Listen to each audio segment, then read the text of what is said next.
दोस्तों भाउरो सिंध वासियो अस्सलाम वालेकुम जी अॼु तव्हां सां मुखातिब आहियां सिंध जे हिन ताक़तवर आवाज़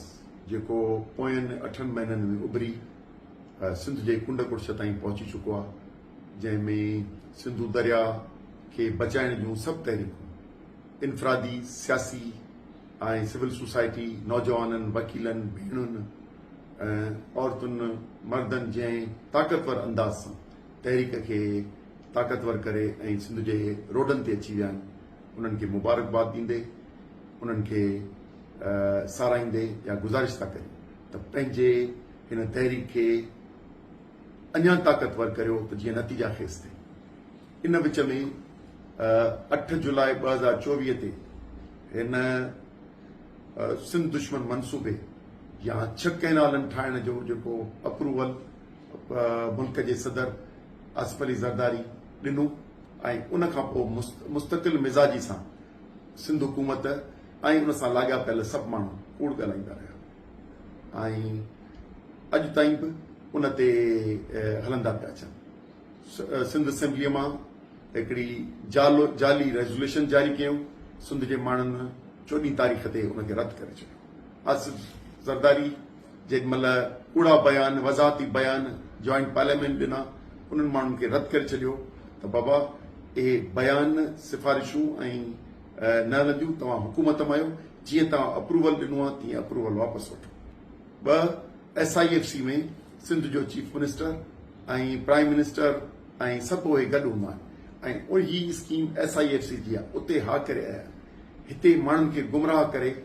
ऐं हली रहिया आहिनि यकीननि तव्हांखे आगाह इहो करणो आहे त हिननि सॼी सिंध में जलसनि जो ॿियो ऐं कया आहिनि पर कहिड़े सुवाल इहो आहे त जॾहिं तव्हां मंज़ूर कयो आहे तव्हां हुकूमत में आहियो त वापसि वठो कंहिंजे ख़िलाफ़ तव्हां एहतिजाज कयो जुलूस कंहिंजे लाइ पंहिंजे ख़िलाफ़ या पंहिंजे सदर जे ख़िलाफ़ कंहिं फेडरल गवर्नमेंट न ॾिनो आहे पर अप्रूवल प्रेसिडेंट ऑफ पाकिस्तान ॾिनो आहे प्रेसिडेंट जे ख़िलाफ़ मज़मती आहे या उनखे वापसि वठण लाइ त उहो वाज़े कयो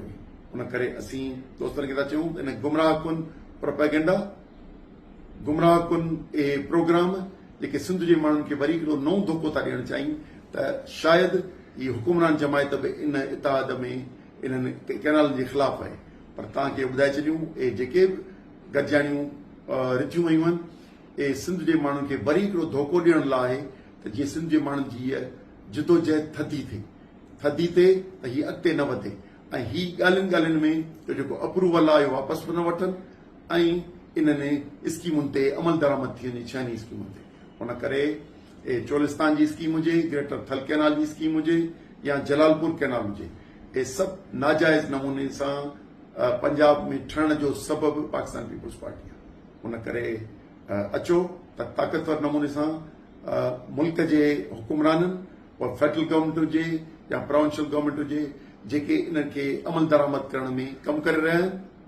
उन्हनि जे ख़िलाफ़ ताक़तवर आवाज़ सिंध जो ऐं जिदोजहद जे ज़रिए ताक़तवर अहिड़ो आवाज़ पैदा कयूं जो सॼी सिंध उथी ऐं लखनि जी तइदाद में जीअं माज़ीअ में कयो आहे कि इनशाला अप्रैल जे महीने में बि इन खां वधीक ताक़तवर नमूने पाण जिदोजहद करियूं त जीअं सिंध दुश्मन मनसूबा दफ़न थी सघनि